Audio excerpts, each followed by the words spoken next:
Hello and welcome to Craftwork, a podcast by writers for writers.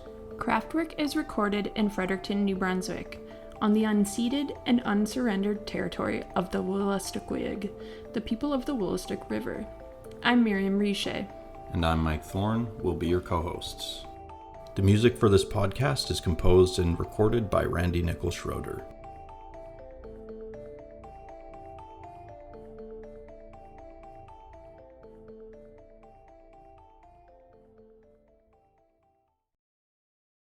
Kathe Koja writes novels and short fiction, and creates and produces live and virtual events. Her award-winning books include The Cipher, Skin, Buddha Boy, Under the Poppy, and Velocities, and she is currently at work on the Dark Factory immersive fiction project, including Dark Factory, Dark Park, and Dark Matter. You can learn more about that project at darkfactory.club. Catherine the Ghost is her newest novel. First of all, I just want to say we are incredibly grateful to have on Kathe Koja, who is one of my favorite writers, period, and just like a massively positive force in the writing community, very generous, gracious, and extraordinarily talented. So thank you so much for taking the time. Thank you for inviting me. I guess I wanted to start with a sort of meta question because I remembered the other day, I had to go back and look at it, but you had this Instagram post a few months ago that showed your office, which was plastered with paper and sticky notes, collages of images, piles of books. And you had this great caption, which was, quote, "Share some of your writing tips and tricks." No, because I don't have any. So with that in mind, I thought it was a good question to start with. Well, I guess we're done here. Thank you guys for having me. This is really fun. Yeah, how do you feel about discussing craft? Is it something that you find bothersome? Is it difficult to talk about? No, I love it. I just hate the idea of tips and tricks. It's like saying, give us your best gardening tips and tricks. Well, I don't know. What kind of soil do you have? What is your, how much sun do you get? How much does it rain? What are you trying to grow? The idea that not even that the people who offer these tips and tricks, but the people who are hungry for that, and then they get these answers that, at best, it has to be bespoke. All advice has to be bespoke. There is no one size fits all for any creative endeavor. The only tip and trick is like you have to do it, and you have to do it for a long time, and you have to do poorly, and do things that later you look back on and go, oh my God, I'm going to throw bleach in my eyes so I don't have to look at my bad writing. But that's the only tip and trick. There are less because they have made it into the manuscript, but I'm still surrounded with all these notes and stickies and pictures and whatever. But once I tried to have a tip and trick, and I said, I'm going to outline. This is a long time ago. I'm going to outline this book like big people do, and I'm going to write everything down, and then I'm going to know what I'm doing. And I did all that, and it killed it dead. That was the end of that. That never happened. It's like, well, that was dumb. Don't ever do that. There's a tip and trick, right? I have had other books that I couldn't finish, and for whatever reason, I got far enough into it and I couldn't go any further. But that was different than this. This was like, you're trying to work in a way that doesn't work for you, and you have just ruined this thing. So don't ever do that again. So that's my tip and trick. Don't do things that don't work. But you won't know what they are until it's too late. But to try to force yourself to work differently, even some of the questions that I have sometimes gotten from people who I used to teach through Lit Reactor, and then now I just do one-on-one teaching because it's much easier to be able to talk individually to people about whatever they're working on. It doesn't matter. That way we can, get into what really works for that manuscript and that writer. But people would ask me these questions and I didn't have even a clue what they meant. It's like, I can't even reproduce one, but it was like questions as if in a language I have no idea. Well, is it okay to do things in like omniscient third person? But if and I'm not saying it right, but they were like drill down questions like that. It's like, it's okay to do whatever you want. There's no law. I don't know what editors like.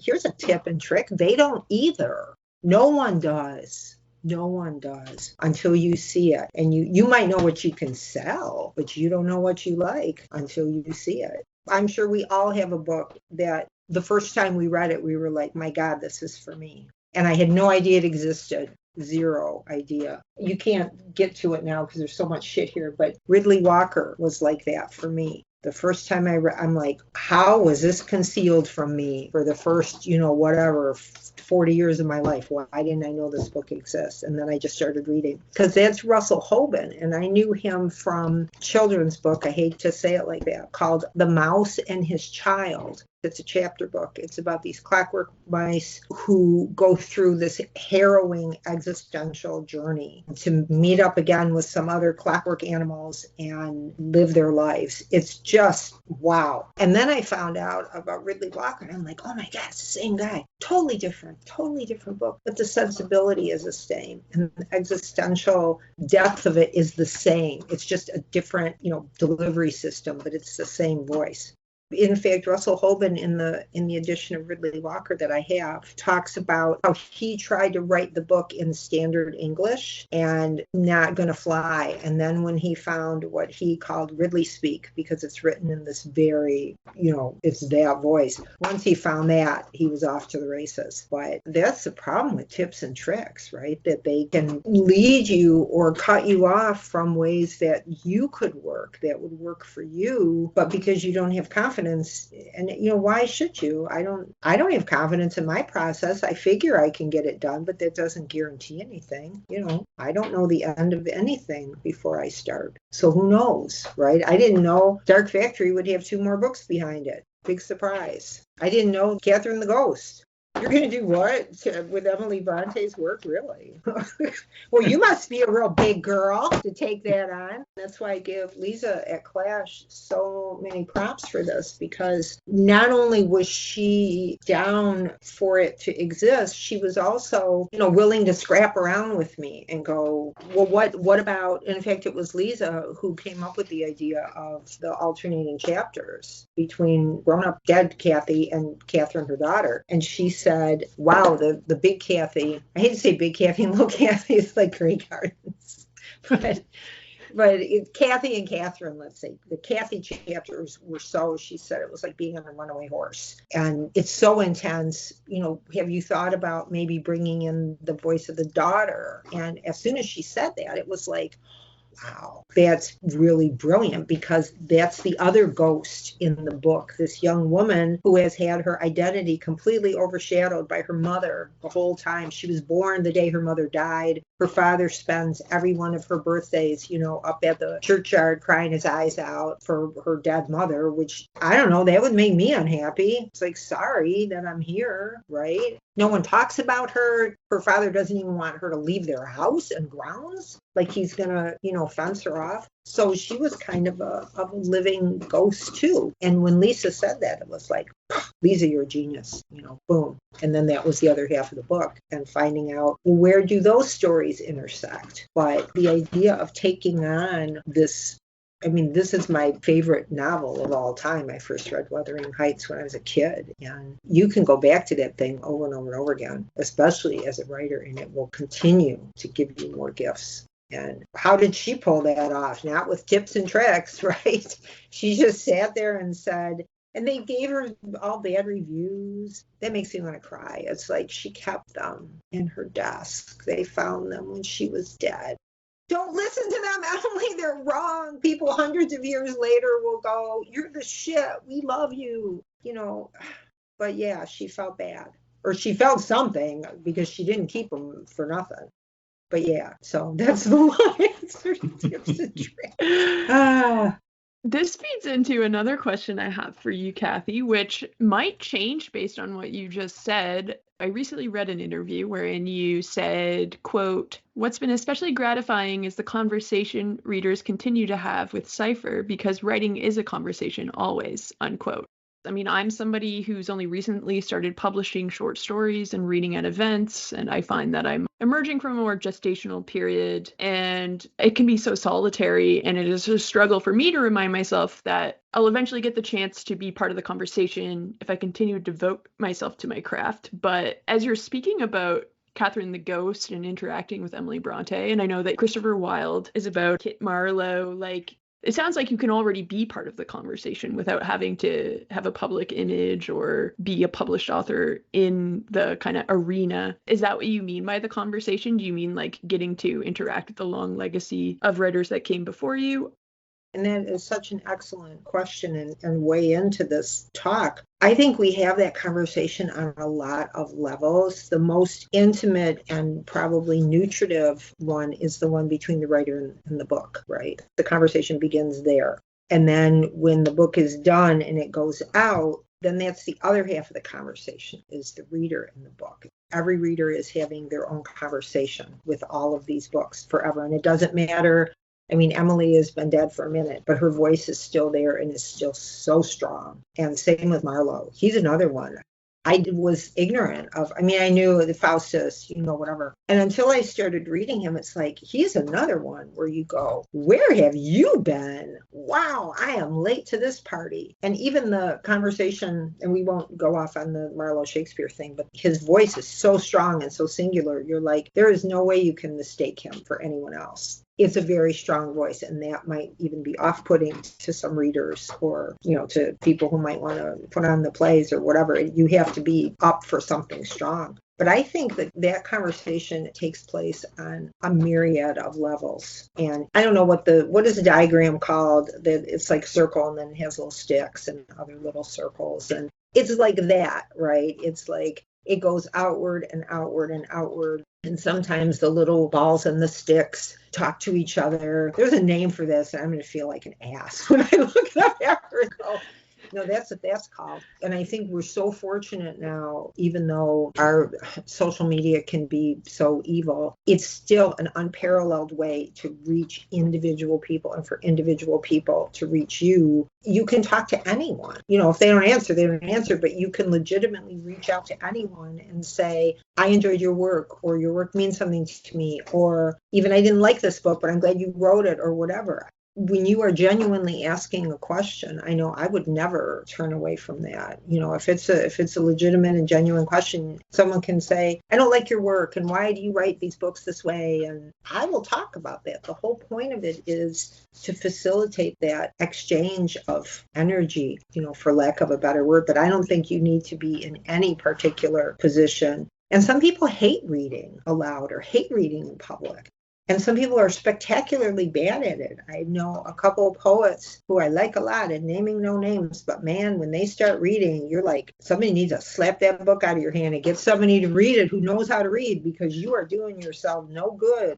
That doesn't necessarily have to be your gift. The gift is to make the book. And, that's why we have performers, so they can perform.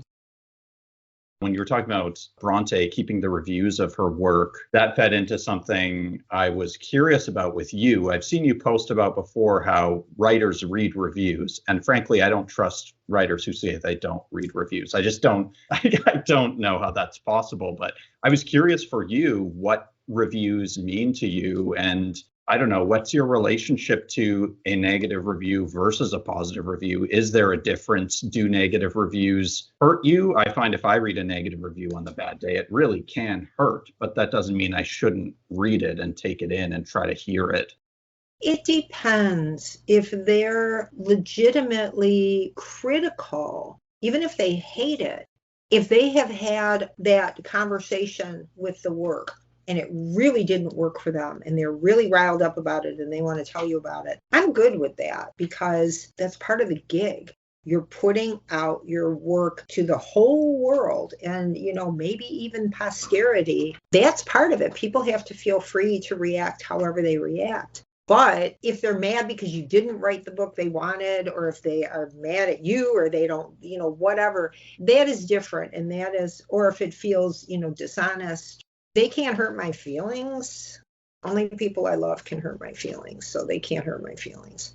They can make me tired, because it's like, you are intellectually dishonest if you engage with a piece of work that way. And you see that in movies 100 times worse than books, and you would know. And these are in theoretically respectable journalistic Could you not go the whole? I don't think Anthony Lane in the New Yorker should ever be allowed to review any genre movie, because you just know he's been saving up that quip, right? So he can just like deploy it. He's terrible and he has no feel for it. He can review other things and do brilliantly, but there is something that brings out that. A.L. Scott can be like that too. That little shitty little, like, this is dishonest to me. You went in knowing you weren't gonna, then why are you even, I know you're getting paid, whatever. But could you not, there are so many movies, could you not find ones, or could you not be assigned ones that you might vibe with more intellectually, honestly, than being like, oh, well, even a bad movie is so difficult to make. When you look at the credits and you see 50 bazillion people who worked on even stupid, dumb,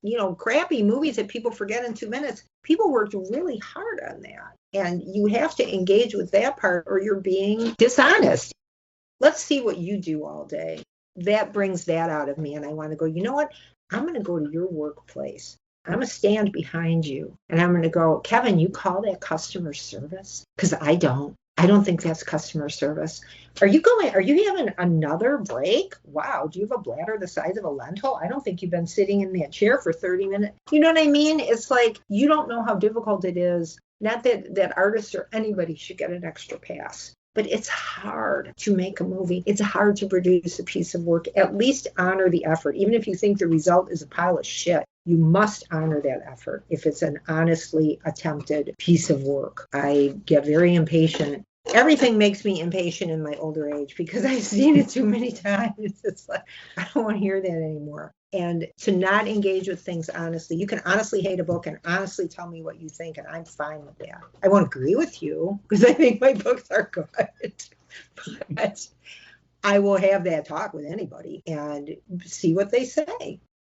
This is a minor segue, but since you're talking about disagreements among people of the intellectual persuasion, as well as filmmaking, how many credits go into filmmaking, I like to write partly because I know myself. I know that I'm not a control freak, but I have a vision and I want to render it the way that I want to render it. And I'm so curious because you've done so many collaborations over your career. Have there been any challenges in entrusting others with the rendering of your grand visions? Or do you welcome the polyphonic nature of it all? Does it differ from project to project? It is different. The best collaborative examples are in the shows and events that I have made, the immersive narratives. And if there's any entity in that transaction or in that polycule, it would be the site and the narrative itself. And everybody else exists to serve that. Those kinds of creations are not only collaborative by nature, they have to be collaborative because the idea is spread out amongst all of you. And all the people working there need to be able to feel free to have a say. I'm frightened and appalled by people who are directing things who are like my way or the highway. The director's function, like an editor's function, should be to say, this appears to be the path. If I feel we're getting off this path, here's what I'm thinking. The best idea, always, we go with the best idea. Then it doesn't matter who has it. But like with an editor saying, I think you were trying to do this. This is what I'm getting out of it. Am I correct? And if I'm not, where do we meet on that? Right now, part of the work that I do every day for many days is the Dark Factory project. And the more that grows, the more collaborative it becomes. And right now I'm working with another person, not to bring Dark Factory into the world of VR, but to say, how would VR interact with this idea and with this collaborative thing that people have already made short films, people have made songs, people have written stuff about it. So how does VR intersect with that? Where's the Venn diagram? And that's 1,000,000,000% collaborative. And I would be thrilled to death if more and more people took the Dark Factory idea and did their own things with it. There was a young woman sent me her short fiction about a werewolf who was picking somebody up in the alley outside Dark Factory. And she's like, are you good with this? I'm like, yeah, I'm good with it. Do more, do whatever you want. Those projects kind of cry out to be turned outward and to have as many people, because they're big, they're really big by nature. they need that space. They need those other energies to help make them complete. But I know exactly what you mean about having this idea for it. And I feel the same way about Dark Factory. If it should pass out of that, I don't even know what to call it. If the vibe, if it is in a different vibe or it's trying to do something else, and there have been a couple people who wanted to work on it, and the vibe was not there. It isn't like you're a bad person or I don't like your art. It's like we are not operating in that same place. So I do reserve the right to be able to say, I don't think that is the vibe, because the buck has to stop somewhere, and it stops with the originating creator, I guess, which, in this case is Emily Brontë. And that was my greatest fear, is that I would harm her vibe. And I can't harm, but you know what I mean, that I would not be true to what she had done. And if you're taking somebody else's material, and especially somebody, who is a huge hero, you want to be real careful to make sure. I just don't want her to slap me in the afterlife and go, she wouldn't even bother, right? She'd just walk up and be like, oh man, send me back to Earth. I know I can do better. But the writing collaborations that I've had have always begun as, let's us do this. So there was always, that was baked in. But you can't do it with just anybody. First of all, I think Brontë would be proud with what you've done. I mean, not that I know Brontë, but agreed. Yeah, I know there's a certain texture or energy to Bronte's novel that does carry through. There's quite a stark difference in, not necessarily so much in prose style, but somewhat in voice and in vision between what you're doing with the Dark Factory universe, if I can use that word, and Catherine the Ghost. Did you step out of Dark Factory to take on Catherine the Ghost? Were you working on both at the same time? How did you balance those two visions? It was really hard. This was last year, which seems like 1,000 years ago. I was writing Catherine the Ghost, and I was bringing Dark Park, the second Dark Factory book, in for a landing, and I was going flat out because right after that we moved, and so I was trying really hard to get everything accomplished. I've been using Duolingo to learn German. I'm very slow and bad at it, but I am better than I was. And that's the only way I can describe it, is switching from one. You know how when you turn to a different language, your brain does a thing now I'm in this. That's the only way I can describe it. Now my brain is doing this. Okay. And I can't look at any of this other stuff. My brain can only do this. Now my brain is doing that, right? I can't look at any stuff. But it was really, really hard, because I did have that, kind of healthy terror of disappointing her. Because there are some bad Wuthering Heights books out there. I mean, there are some bad ones, and we won't even get into it, but there are ones that you go, really? This is not a joke. Come on. Just because Heathcliff and Kathe are so iconic now that, you think of them as, I don't know, brands or something that you can fuck around with to make money. Literally, how dare you to take someone else's work like that and use it like that? I know for a while there was a vogue of, Jane Austen and zombies and all that type of thing, which I don't vibe with. don't want to know about. Goodbye. Keeping that respect, and the respect for your own work too. I mean, this is hard, and we're not doing this because we don't take it seriously, right? I used to have a bumper sticker that says, artists don't work for the like of art. It's like, yeah, I guess they don't. So we're not doing this for the like of it. And that, Miriam, goes back to what you said about saying, I have this vision, and I really want to be true to that. And if there's even a little bit wrong, it just, it's like a stone in your shoe. You want to go. That's why I never read olds, because it's too late now. I can't do anything about it now. And just to think of going back and reading it just makes me want to go, because I can see ways that I could fix it now. But I couldn't. I was doing the best I could then.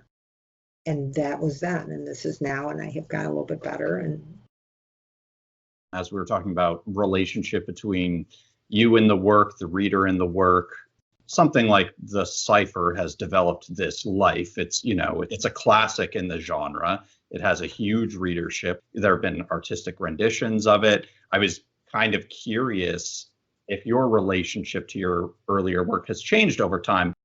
It's like old friends that I don't see anymore, if that makes sense. It's like we used to hang out, but now we don't. But I'm glad that we did. Right. And you're living your own life, and that's awesome. And people have asked me through the years, have you ever thought about writing a sequel to the Cipher, or would you ever write? And I literally, the only way I could imagine any other way to go into that book would be to completely rewrite it from Nakota's point of view and let her talk. But even that, I don't know that I would have the mojo for that, to be honest. And actually, there was a project that I was working on with someone else, and we let it go, an artist, and we talked about it recently, in fact, and I have no idea how that ends. I have no idea. I was the one who couldn't continue, and they were able to do their part, but I couldn't do my part. And I don't think I could go back in. I know I can't go back in there. I have no idea how that book ends. I don't know. I've read the stuff that I had. I'm like, wow, they're really in a pickle. I don't know how those people got out of that one. I don't know. And I think, at least for my own work, the energy is either present up front and then it's done and then there won't be any more. I could not go back. I know some people can do that quite successfully and go back to older work and come at it with a fresh, momentum, and people whose work I really admire and respect. I don't know how they can do that. I mean, that's tips and tricks. I don't know. They have that ability and I sure don't. Those books are out there, living their lives. That's good.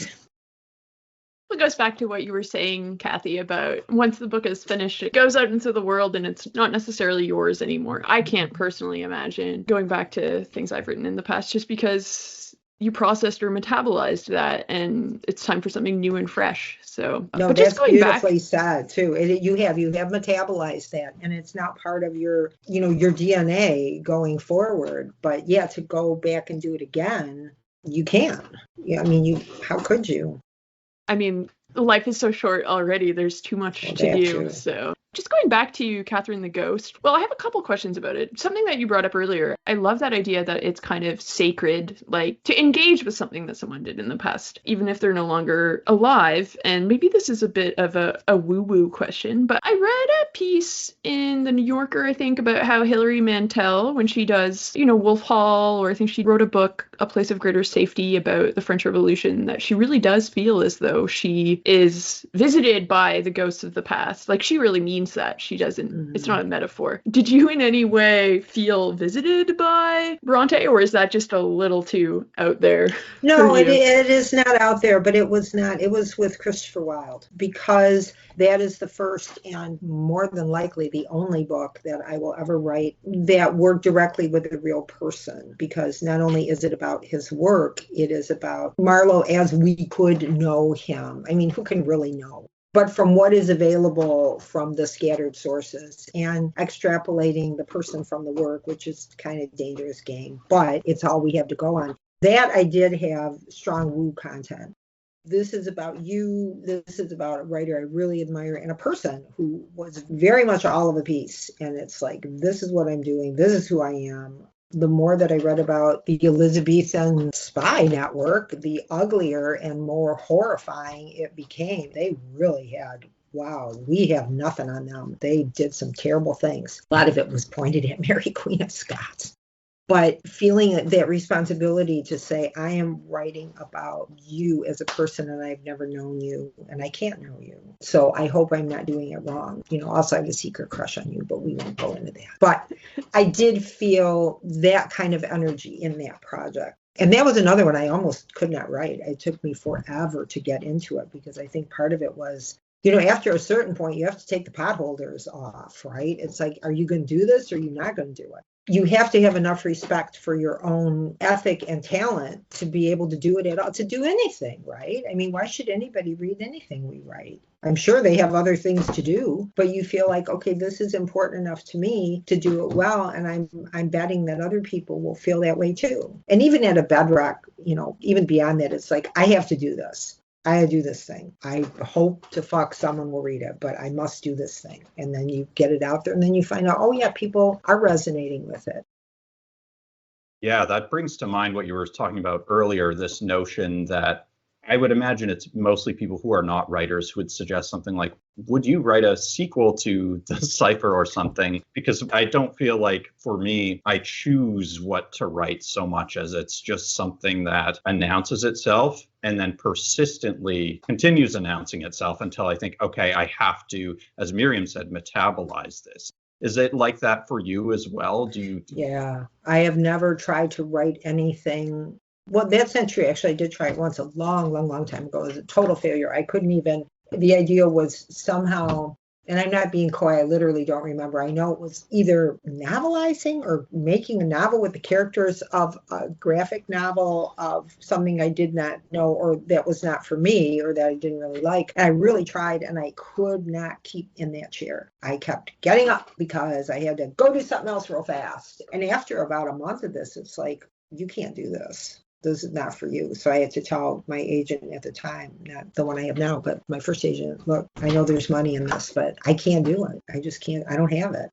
And I think sometimes people ask that about sequels and stuff because they would like to know, like, what happened? Like the same way I'm furious that Chaos, the show, is canceled because now I'll never know what happens, to Ariadne and Dionysus. It's like, were they going to get together or what? Now I'll never know. Or Raised by Wolves, which was a show I love to death. Now we'll never know what happens. And he was like ascending at the end like a complete weirdo. And you're like, this is really great. Gone. And so maybe some of that is that energy too, saying, well, I just want to know. But I can't tell you what happened when he went in that fun hall. I don't know. So you have to figure that out for yourself or not, because I couldn't tell you. But I think the energy of a project is just as important, if not more important than anything else, because that's what gets you to sit down and get it done for however long. You don't know how long it's going to take, right? I mean, there's what's his name? Michael Ventura. And Mike, I know I have brought this up to you before, The Talent of the Room, his essay about writing and saying, you have to have the talent of the room before you can have anything. You have to be able to sit in a goddamn room alone and work with these materials that may or may not harm you or excite you or open you up or wreck you or whatever. All 10 years from now, you don't know what else is going to happen, if you're going to be able to write a book, if anyone's going to read it. All you'll know is that you spent 10 years of your life alone in a room. Can you do that? And if you can do that, will you have talent? Doesn't matter. None of that matters if you cannot sit down and get it done. And that's probably the only tip and trick, right? It's like, just do the work. And if you don't like doing the work, that always blows my mind when people say, and it's, no shade, if it's true for them, that's how it is. But, I hate writing. I want to have written. And I'm like, man, I don't feel like that at all. That's when I'm happy. I'm in my happy place, right? Even if things are going wrong and you're like, I hate my life. I'm so bad at this. But that's the happy part. So the rest of it is a pain in the ass. Oh, certainly. Like, it feels good to write, to stay alone in a room, because when it works, it really works. And it goes back to what you were saying earlier, Kathe, about tips and tricks. It's more just like bespoke solutions. Like, I believe that there's like a kind of intuition or something inside of every artist that responds to what the hands or whatever are doing and either likes it or doesn't like it. And if you're not enjoying it, you probably need to retack or whatever. But I'm curious, this talent of the room, that's interesting. And that leads me to, like, I always feel a little superstitious, I guess, when people bring that stuff up, because Mike and I tend to write in the same room. Like, we just like being close to each other, I guess. Like, do you have any kind of, and then I'm like, oh, maybe I'd be a better writer if I was alone in a room. No offense to you, Mike. But Wait, get out. Do you have any, what's your writing routine like? Do you have any little, rituals or superstitions? Do you have a specific place that you like to write? Or are you a little more easygoing in that sense?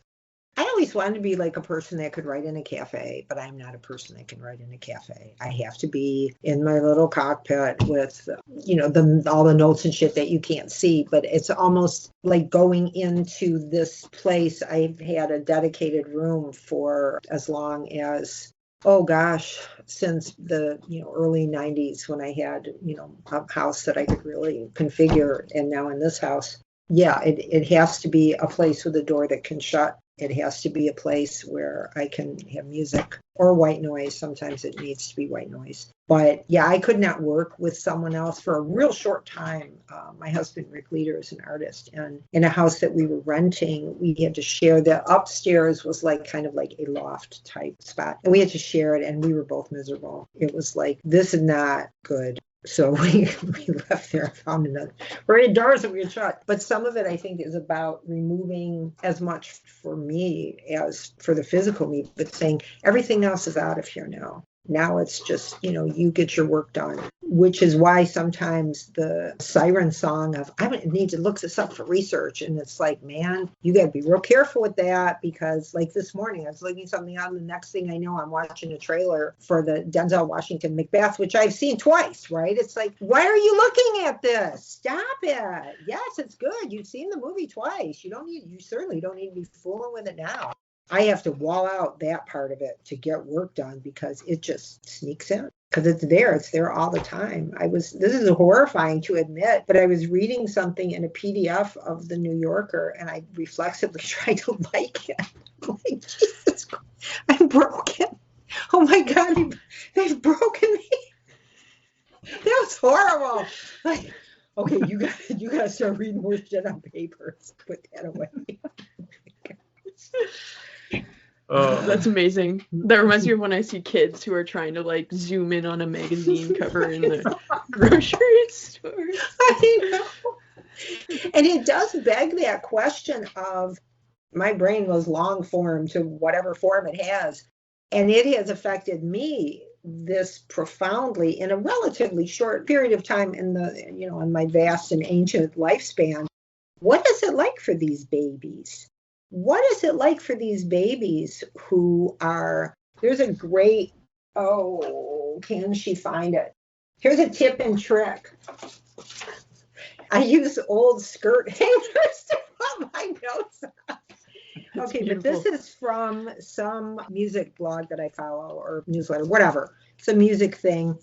I have no larger context for anything this guy is talking about, but he's saying, yeah, not going to lie, I kind of agree with the dude who quote tweeted the Metro Boomin tweet, because underground fans are genuinely some of the worst and most terminally online people you'll ever meet. They'll sit on Discord and Reddit all day and argue about lore and beefs from half a decade ago and instigate with their favorite artists with the other half of their day. They're all addicted to 200 BPM beats because they grew up with too much access to the internet, because their parents were either working too much or had other priorities. And then he goes on to, get more specific, but saying these people he's basically saying they're warped. These people have been warped by the media they've taken in. They're unable to interact with human beings, even online, in a useful or healthy way. And as a result, if this was in the context of a beef that I don't know anything about, and this guy was sticking up for the person being beefed with and going, these people are nuts. This is what they're like. And he goes on and on and on. But there's a character in the last third of Dark Factory, Dark Matter. His name is Antoine, and he's like that.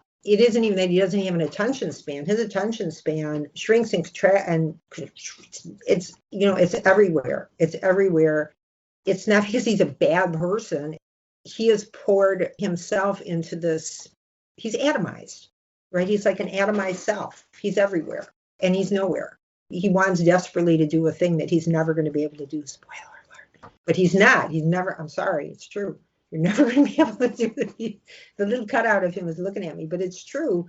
But because of this atomized attention, he's unable to bring focus even back to himself. And that's what I worry about when I think of the littles.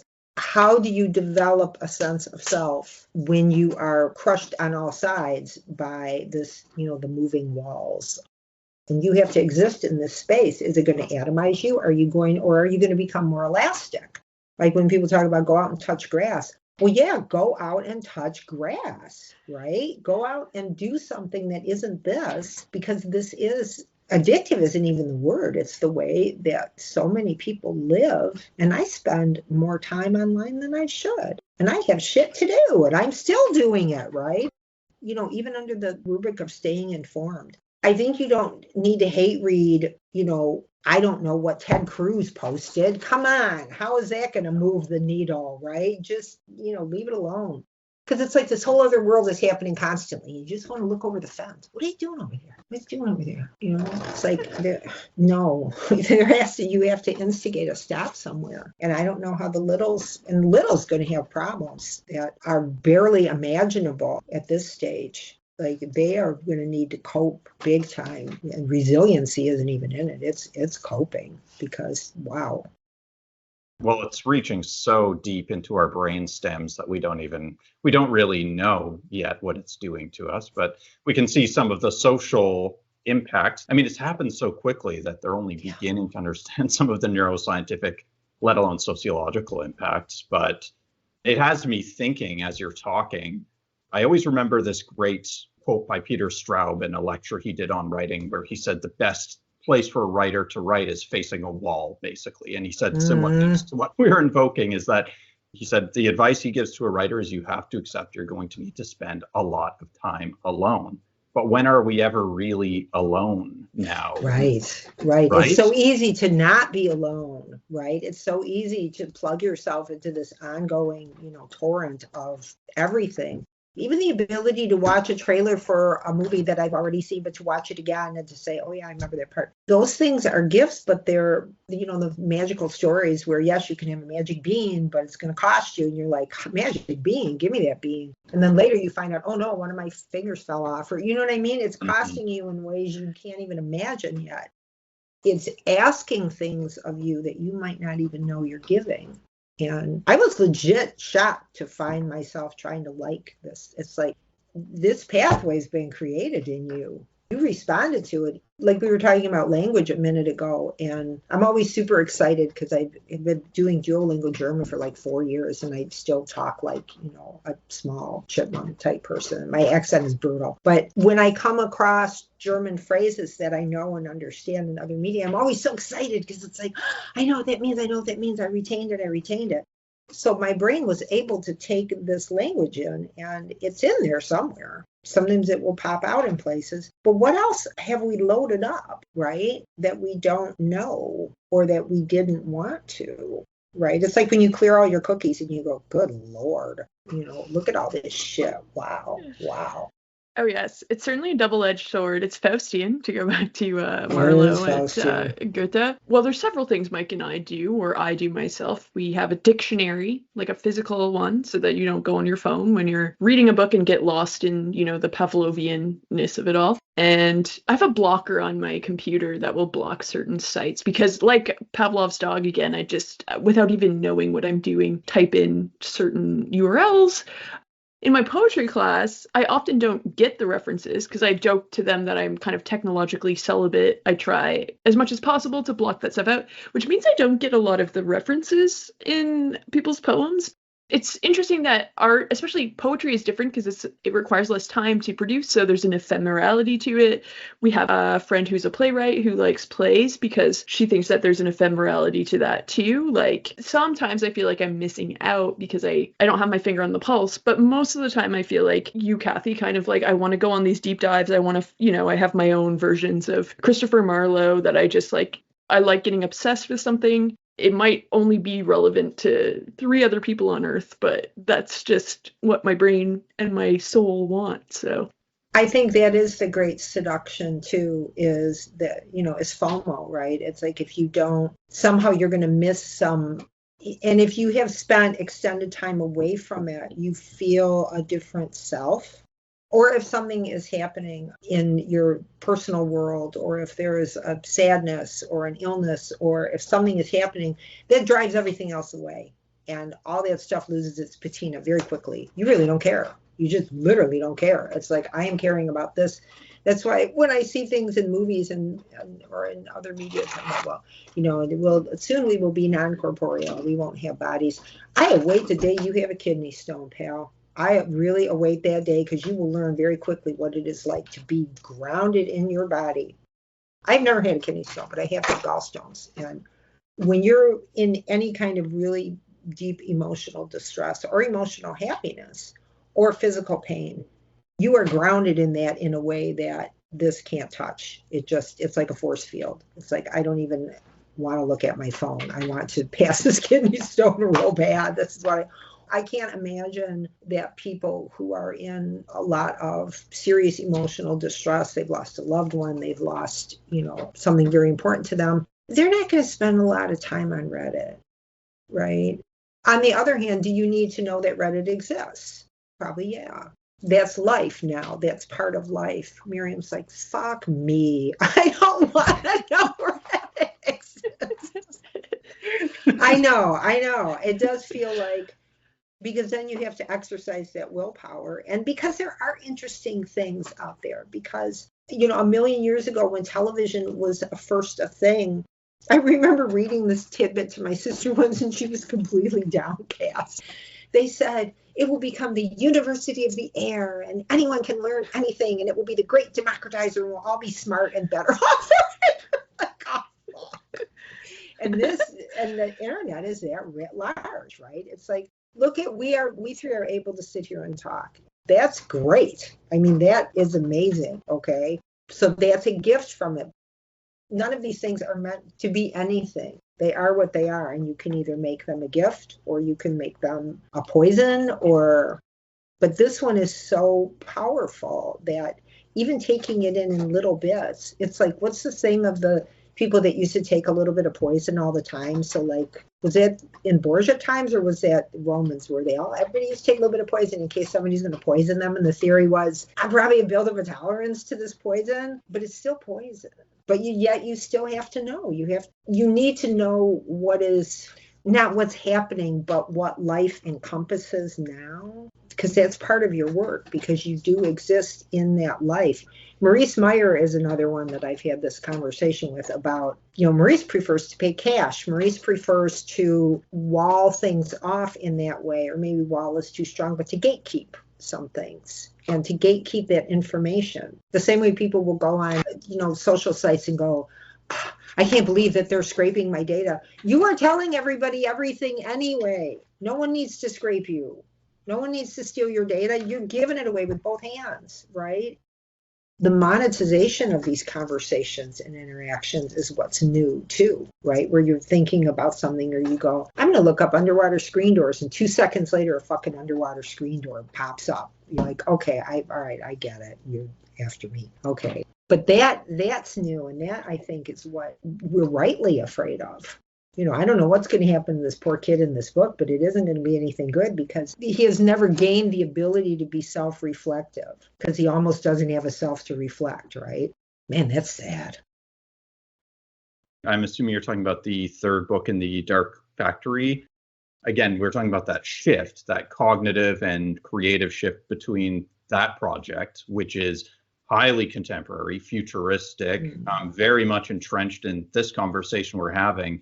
And then Catherine the Ghost, I would say, is to my mind, in many ways, like the antithesis of that, if not formally, maybe in terms of content and invoking the past. I mean, you're invoking the past in a way that is progressive and forward thinking, but was that a kind of contrast you were conscious of, or that you thought about at all?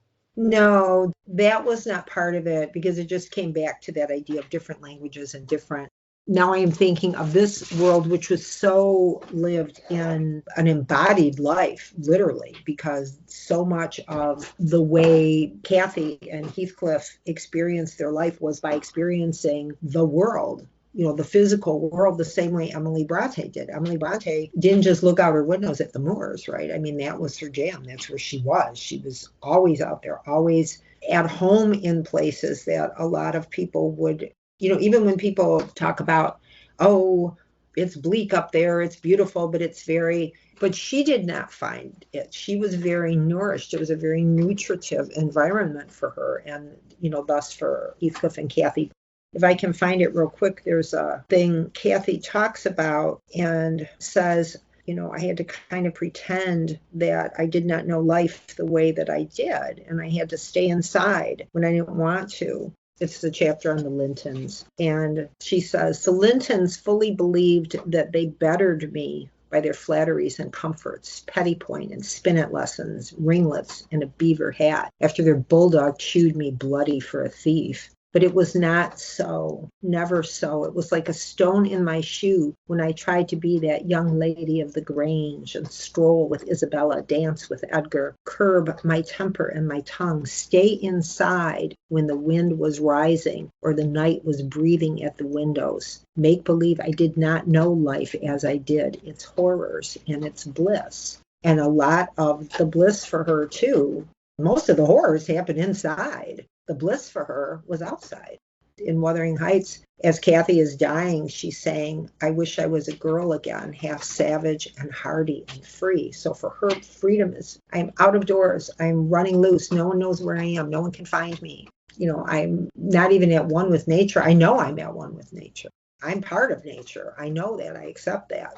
That's the difference between, in retrospect, like you say, Mike, when you ask that. This is a highly physical book.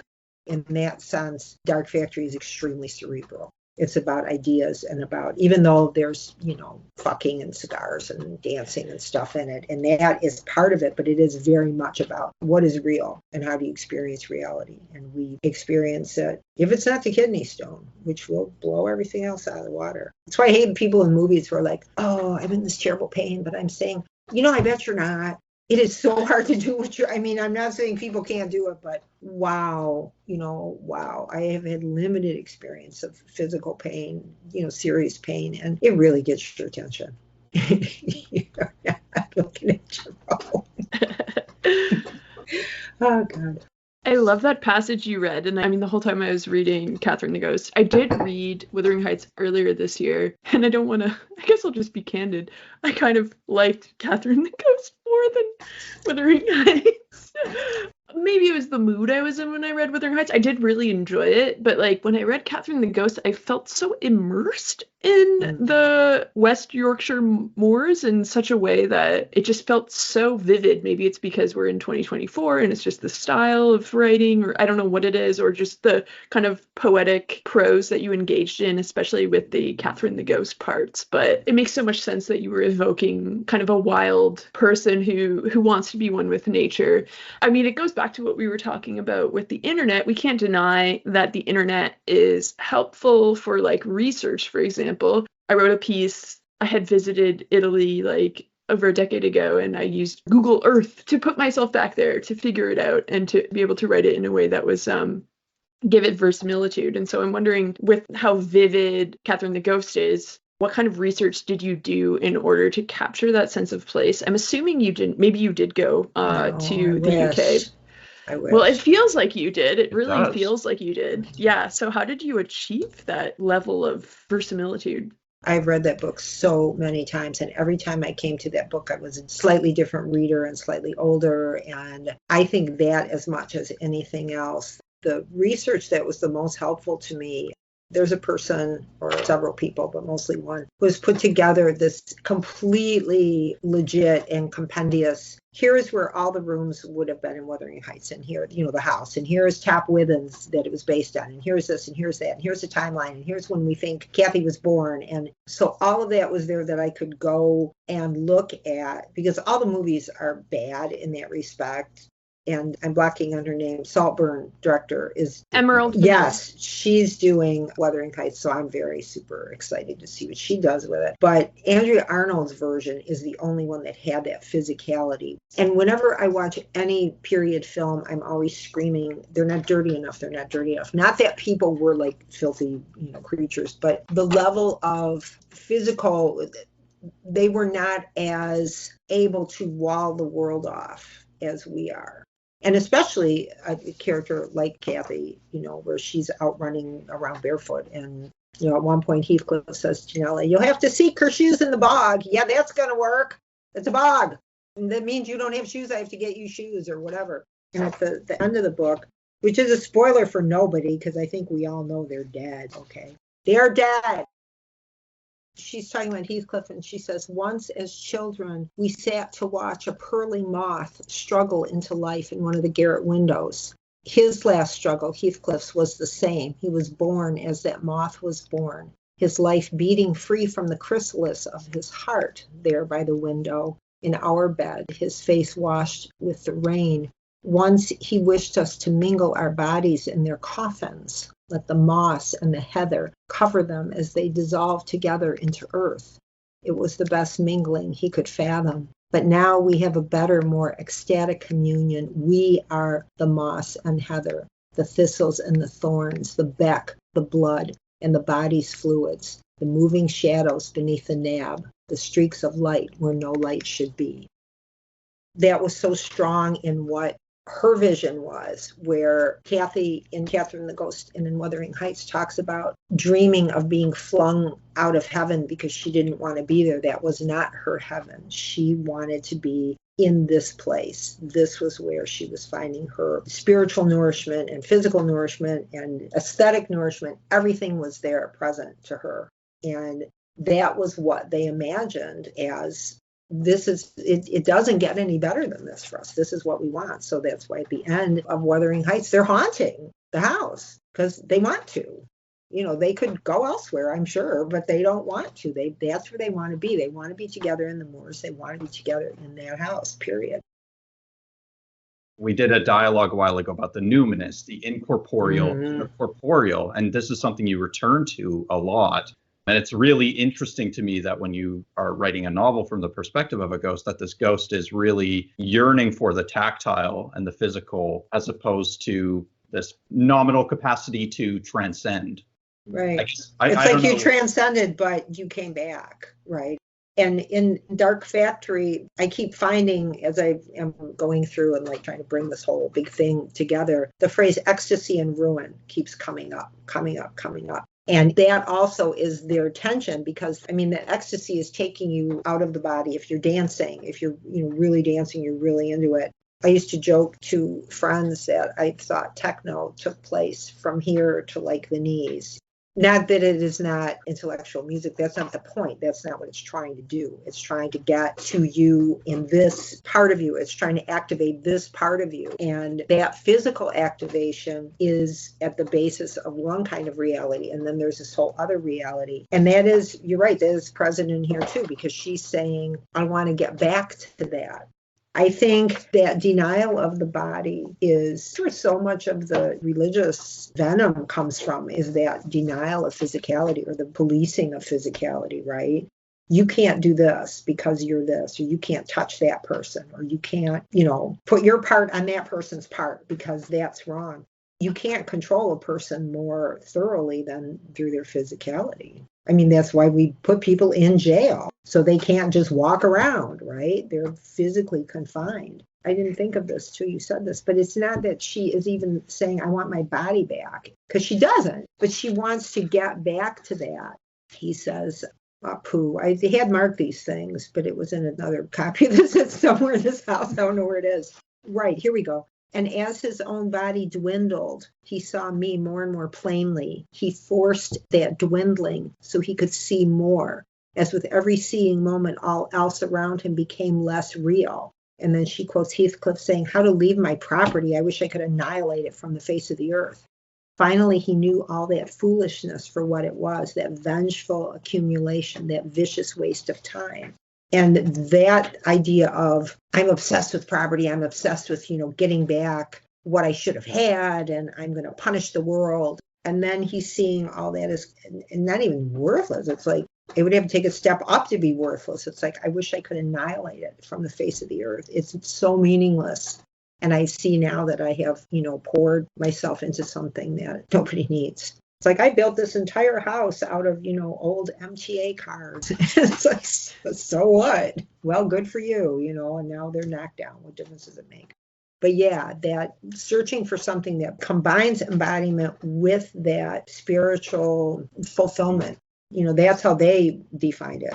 The people in Dark Factory define it very differently. And what is real? Can you even define it? Or does it define itself? And then you figure out what it means or what it's about. Yeah, it's interesting you mentioned that. I was speaking with Christopher Woofter. I think you've been in contact with him. He was talking about this notion of absolute reality as being a tenet that he sees persisting through a lot of Gothic fiction. I think he was specifically talking about Shirley Jackson, how she was always getting at this. What is absolute reality? And he used Peter Straub's Lost Boy, Lost Girl as another example. And it seems to me that a lot of your fiction is coming at it from a different angle, but I don't know, I'm just thinking out loud here. It's just something. It's pushing at that same wall. I went to a performance a few months ago, and the title of it, which I have the playbill on my desk because it's perfect, anything rather than the burning brightness of unmitigated reality. If there is a totality, even the idea that we could apprehend it is just funny. You know, I can't tell you how a combustion engine works in the car that's in my driveway, right? But I could learn that. I can't learn this. I don't have the capacity to synthesize the burning brightness of unmitigated reality. Good grief, right? You can't even survive it. How can you conceptualize it?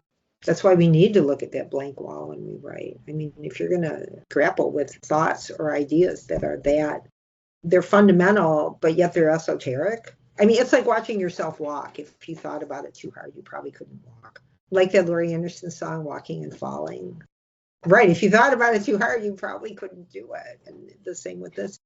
If we thought only about that, we might not be able to process, you know, now I have to go to the grocery store and now I have to, you know, answer this email or whatever. It would take you so far out of yourself. Or so far into it. I don't know. You know what I mean? Does that make sense?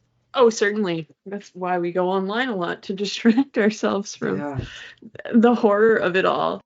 If we're trying to like apprehend the real, obviously, like in some sense, especially with Catherine the Ghost and Dark Factory, a lot of your writing is trying to get at that ineffable. And writing is only one of many mediums. So I know that you've dabbled in other mediums, so I'm curious, what do you think are the limitations of writing as a medium, and how have other mediums you've worked in opened up the creative process for you?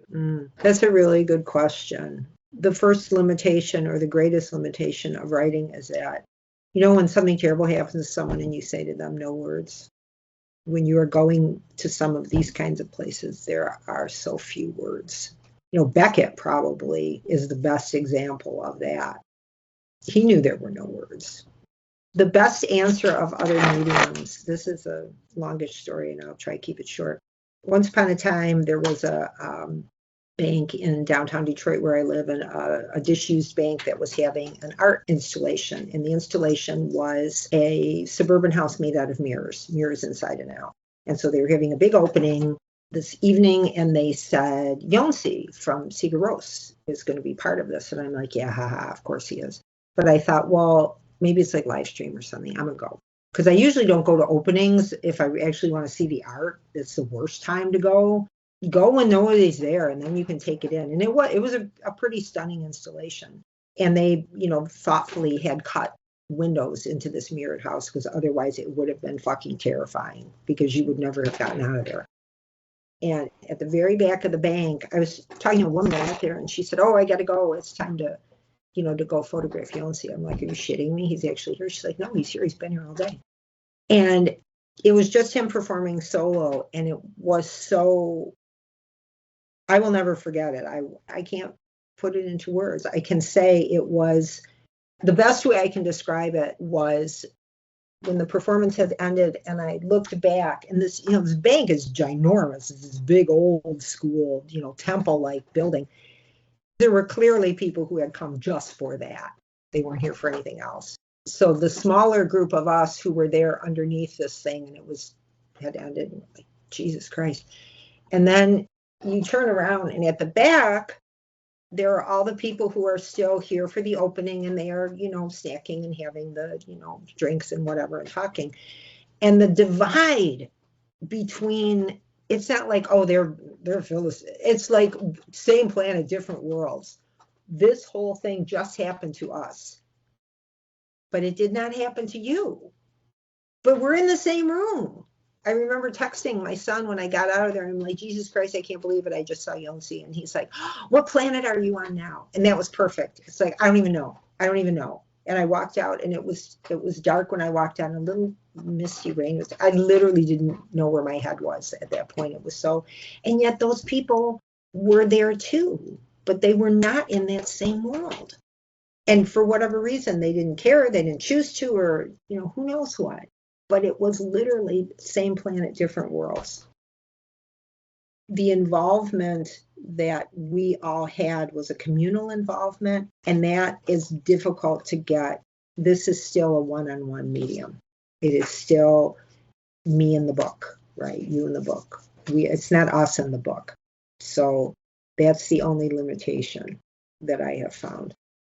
First, there's language, then there's image, because image gets in faster and hits harder, and then there's music. Music is the only thing that doesn't need any words, right? Sorry, lyricists. It's true. It really doesn't. It doesn't. It's nice if it has them, but if it's really operating at its own level, it doesn't even need that. It's somewhere else, and it can take you there. We do have one last question. The closer question. Yeah, it's a pretty simple closer. It's just, have you read anything recently that has excited you? It could have pissed you off. It could have, but just got a reaction out of you. I will preface this by saying I am not reading right now because I am writing, and I don't read anybody else's fiction almost ever while I'm writing. The voices that I tend to prefer are very strong. I read this recently, and it was not at all what I thought it would be. My agent sent it to me. This is another client of his. It's called The Default World. And it was not at all what I thought it would be. And I found it very funny and very dry. And I had a good time reading it. And it was nothing I would have picked up on my own. And it's nominally about, what does the flap copy say? Years after fleeing the Bay Area and getting sober, made a life for herself in San Francisco, saving for her gender-affirming surgeries. But then a friend says he and his roommates is really a satire. In a way, it's an eat the rich satire. And that's a genre I always enjoy. And it is very funny. So that was something that surprised me that I enjoyed it so much. And the last thing I read that really made me mad was The Secret Power of Music. Spoiler alert, there is no secret power. What really pissed me off is this guy is so rude. He's kind of taking a shit on John Cage, and he's like, oh, and this was written in I don't know when this thing came out. I bought it at a tag sale. 1984. And he's saying, oh, if everybody can make music, I believe what he's saying, that music is very strong power. We just got done proving that, okay? But when he's saying, oh, if everybody is making it, oh, everyone's doing their own thing. And he's really like this colossal snob.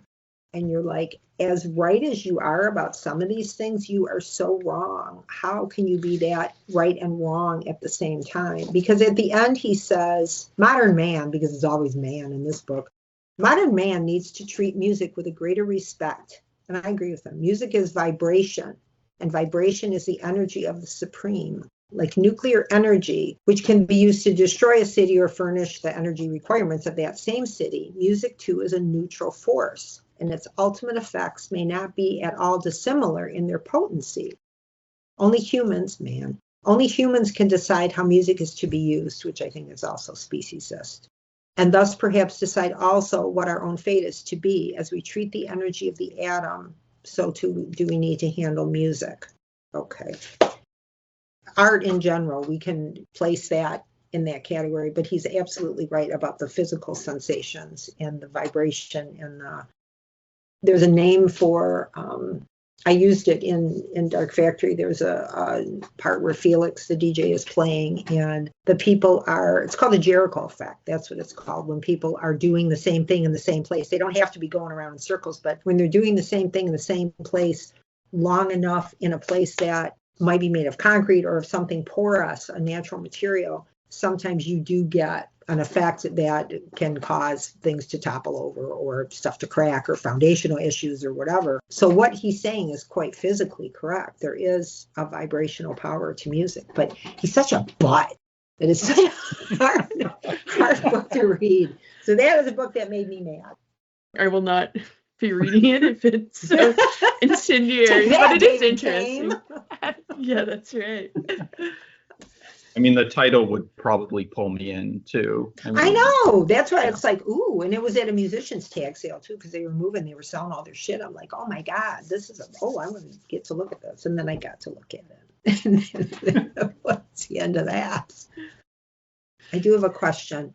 Who among the dead, has to be a dead person, who would be your dream get for this podcast if you could talk to one of the dead writers? Oh, that'd be very easy for me. My great obsession is Shirley Jackson. I'm fascinated by her. I haven't completed it, but Mike read the Ruth Franklin biography of her, and she's just such a bizarre. Have you read it, Kathe? Yeah, she's just truly a luminary. We always try to figure out who her influences are. Aside from Flannery O'Connor, we don't she kind of just came out of the ether and is just so such a transcendent voice. So that would be my answer. Great question, by the way.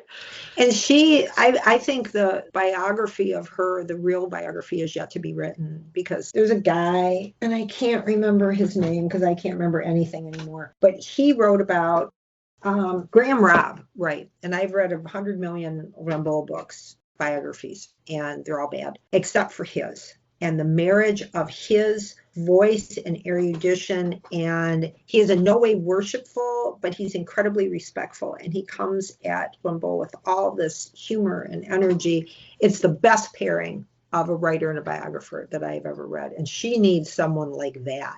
She needs somebody like that to really get. What was the film of? You know Shirley. What I mean? Yeah. And her kids are not in it at all, which I found such a strange illusion. I really didn't like the lead performance. She's a talented actor, but I couldn't connect with that film. No, I didn't vibe with it either, and I wanted to, but I couldn't. What about you, Mike? Who's your dead get? Maybe I have recency bias. I'm currently reading, I had never read The Last Man by Mary Shelley, but I'm obsessed with Frankenstein. That book just constantly haunts me. I think about it all the time, probably more than any other. So today I'll say Mary Shelley. But I might have gone with Shirley Jackson if Miriam hadn't. What a fun party that would be, though, right? Can you imagine? Oh, yeah. She is someone else, too. There's been a ton written about her. Is there, Mike, is there a definitive text about her, or something that you find even emotionally definitive? I haven't really sought out any biographical books about her. I watched the film with Elle Fanning and like the Shirley Jackson one. I wanted to like it. It was okay. It didn't do a lot for me. Yeah, I haven't done a lot of research on Mary Shelley, so I haven't read. Have you read any bios of her? Or no. I know. Like essay stuff and reading about her, it starts out being so enraging when she's never, still to this day, ever given her due, right? No. Ever. It's just jaw-dropping. And then you're like, really, seriously, are we still having this conversation hundreds of years later? But yeah, she is, so many of these women are really crying out for that kind of.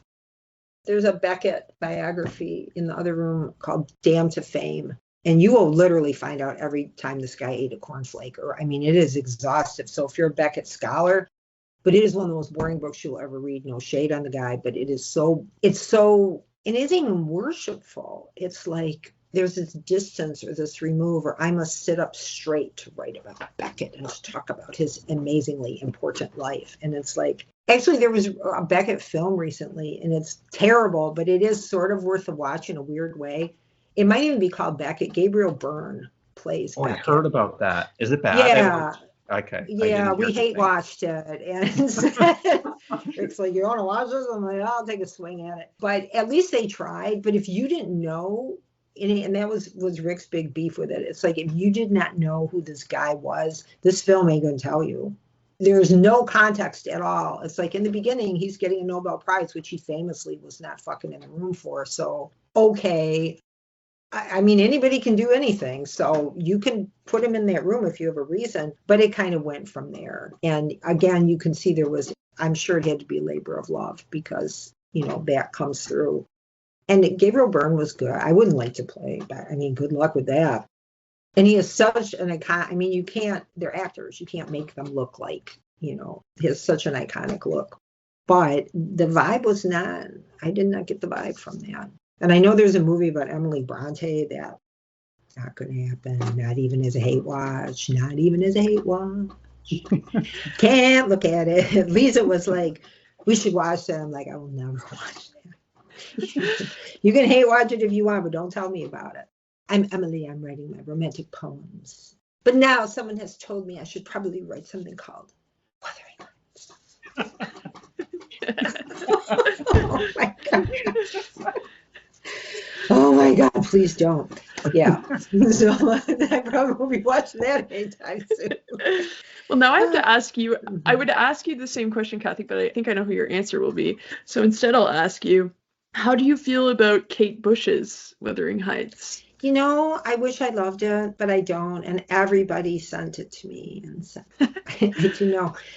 I don't love it. I feel bad. Totally fine. I know I want to love it. I do. And I'm glad other people love it. And I'm glad that if anybody could do it, she should do it. And, and Kate Bush can do whatever she wants. She's great. But yeah, I just never could like it. It seems too sentimental to me. And if anything, this is an extremely harsh book. That's why I'm hoping so much for this next iteration of Wuthering Heights, because I don't think I'd use the line in Catherine the Ghost, but at one point, Kathe says to Heathcliff, why shouldn't you suffer? I do.